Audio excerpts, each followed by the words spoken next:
Hola a todos, soy el profesor David Villar de la Universidad de Antioquia y bienvenidos a esta presentación de farmacología del paratiroides. Aquí básicamente lo que vamos a hablar es sobre las enfermedades que se producen cuando hay un desequilibrio de la regulación del calcio y el fósforo o se altera, dicholo de otro modo, la homeostasis de estos dos minerales y el tipo de fármacos, incluidas las hormonas, que podríamos utilizar para restaurar dicha homeostasis. Vean que esta es la primera parte porque lo que es la mal llamada fiebre de la leche y que en realidad tendríamos que llamar hipocalcemia del parto la vamos a tratar en otra presentación. Para empezar podríamos decir que la vida es incompatible sin los paratiroides. Es decir, que si nosotros extirpásemos la glándula tiroide y nos llevásemos las glándulas paratiroides que como ven están adyacentes al tejido del tiroides, pues el animal desarrollaría una hipocalcemia y se podría morir. Eso nos dice que la hormona que se sintetiza ahí, es decir, la paratormona, es básicamente la principal reguladora del calcio en la sangre y que si no está, pues el calcio no puede mantenerse y el animal pues va a morir. Como vemos en esta gráfica, el calcio se mantiene en un rango muy estrecho de normalidad en la sangre y tanto por encima como por debajo pues el animal puede llegar a morir. Para mantenerlo dentro de ese rango de normalidad, el cuerpo va a utilizar básicamente dos hormonas que son la paratormona y la calcitonina y como veremos una vitamina que es la vitamina D en su forma activa cuando el riñón la activa. Como veis en esta gráfica, esas tres sustancias van a actuar a nivel de tres compartimentos que es básicamente de donde sale y entra el calcio a la sangre y que como ven ahí son el intestino, el hueso y el riñón.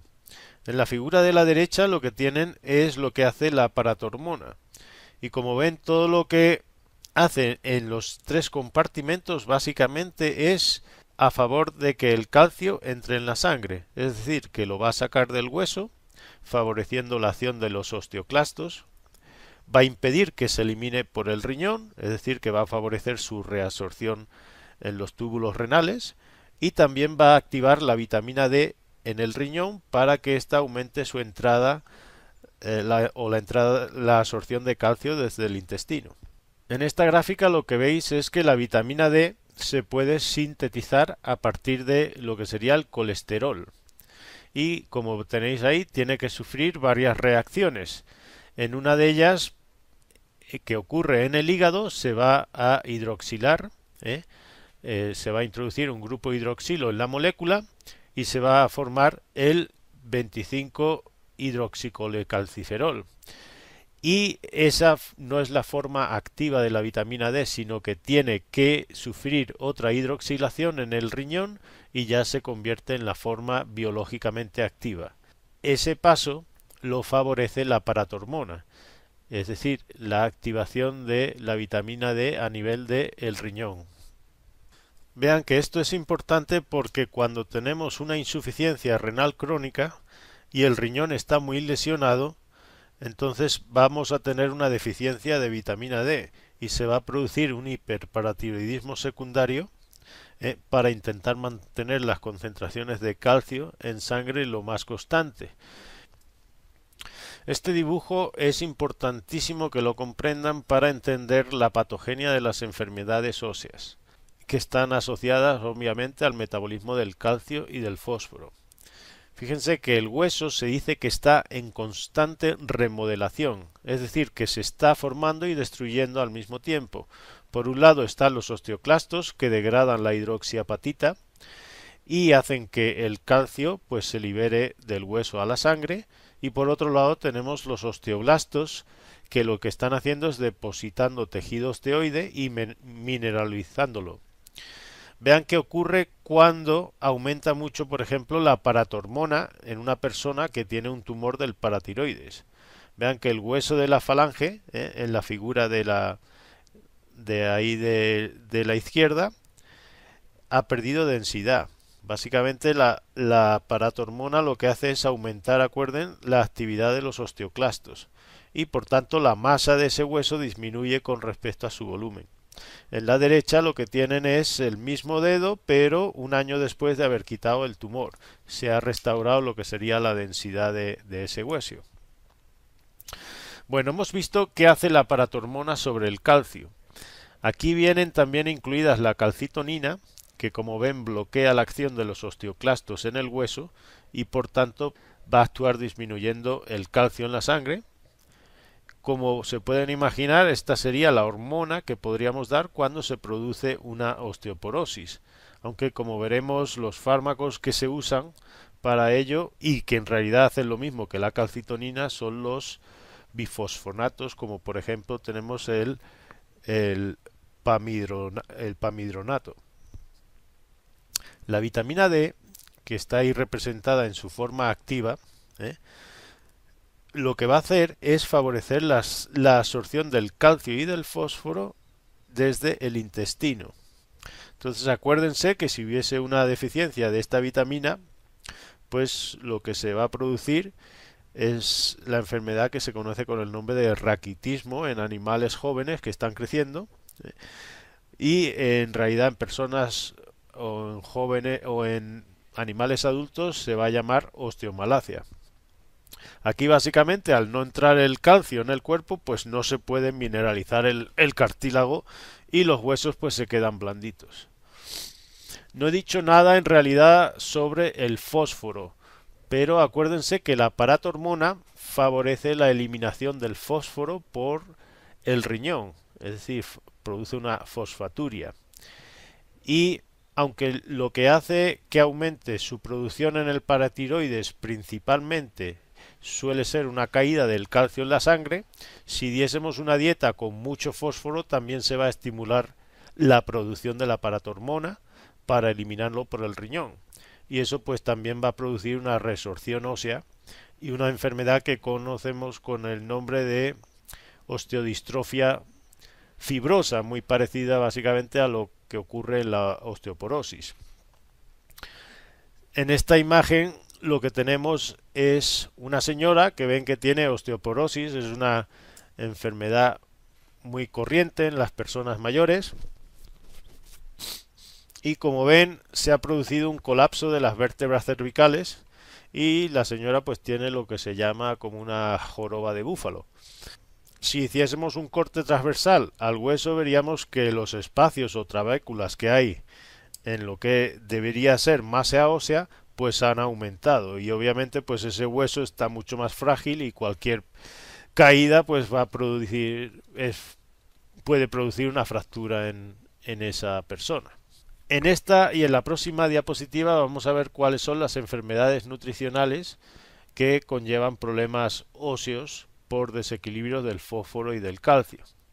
Como ven, la paratormona ahí se estimula cuando el calcio en la sangre disminuye o aumenta mucho el fósforo, y la acción pues va a ser la de movilizar el calcio y el fósforo desde el hueso, es decir, va a producir una osteoporosis, y en el riñón va a también favorecer que se reabsorba el calcio, pero va a favorecer la eliminación del fósforo.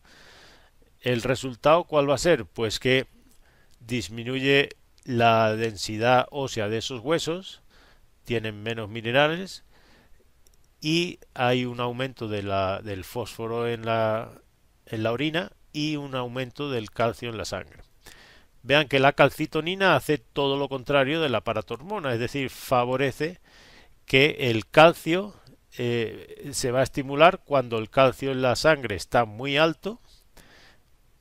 ¿Para qué? Para favorecer su eliminación. Entonces, ¿cómo hace eso? Pues fíjese que lo que va a hacer es impedir la acción de los osteoclastos, pues el calcio no sale y el fósforo no salen del hueso. A nivel del riñón, vea que también favorece la eliminación del fósforo y del calcio. Entonces tenemos una calzuria y una fosfaturia. Y con respecto a la vitamina D, básicamente acuérdense que lo que hace es favorecer la absorción tanto del calcio como del fósforo a nivel del intestino y por tanto va a favorecer el aumento de la concentración en sangre. el principal estímulo para activar la vitamina D es la paratormona a nivel del riñón.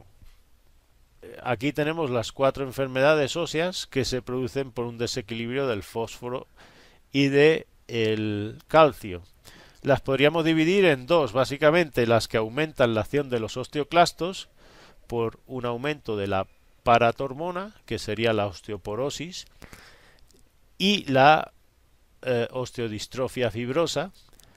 Como ven, la diferencia es que la osteodistrofia puede estar provocada por un aumento del fósforo en la dieta, pero básicamente la patogenia es muy similar, un aumento de la acción de la paratormona. En las otras dos enfermedades lo que está disminuida es la actividad de los osteoblastos, que no están formando pues hidroxiapatita en el hueso y no lo están mineralizando. Y esas serían lo que ahí tienen como el nombre de rickets, que es el raquitismo, que se presenta en animales jóvenes, y si son animales adultos pues se dice que es una osteomalacia. Básicamente vean que se puede producir por una deficiencia de vitamina D o una deficiencia de fósforo en la dieta.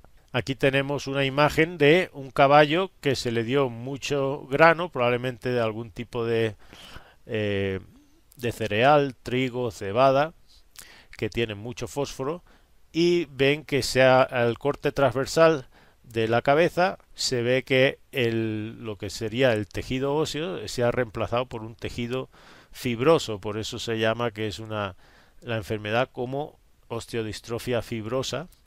Y por último, acuérdense que la dieta debe de aproximar más o menos la proporción de calcio y de fósforo que existe en el hueso, y que es de una proporción de 2 a 1.